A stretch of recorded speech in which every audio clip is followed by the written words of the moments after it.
What Sylvester Stallone had to go through to get Rocky done is Hollywood's craziest underdog story. See, at the time, Stallone was a struggling actor living in Penn Station, so broke and desperate for money that he sold his own dog to survive. While in that tough spot, Stallone wrote the screenplay for Rocky. Two Hollywood producers, Irwin Winkler and Robert Chardoff, actually took notice of the script and they offered Stallone 20 grand for it. In their head, they wanted someone like Burt Reynolds to play the Italian stallion. Stallone refused that offer, insisting that he play Rocky himself.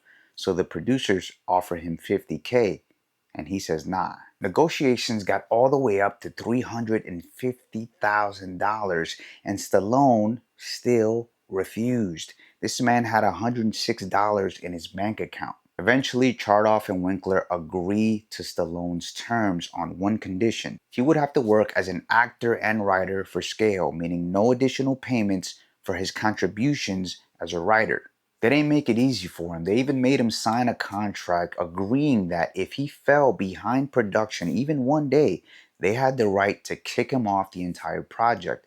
Despite all this, Stallone accepted the agreement. So initially, Chardoff and Winkler take the screenplay, they pitch it to United Artists with a budget in mind of $2 million.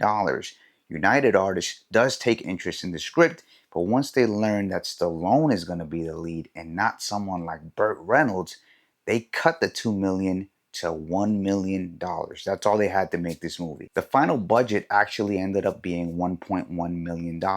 Winkler and Chardoff actually had to mortgage their homes for the last $100,000 towards the end of production. The story of how Rocky came to be is so wild that Peter Farrelly is directing a movie based on a screenplay written by Peter Gamble. Apparently, there's a lot of stuff that happened behind the scenes that a lot of us don't know about. What we do know is that in 1977, Rocky actually won an Oscar for Best Picture, and a lot of the cast members, including Stallone himself, were nominated for Oscars in that same year. And as for his pet, after Rocky's success, Stallone found the guy that he sold his dog to and he bought him back. And it only cost him $15,000.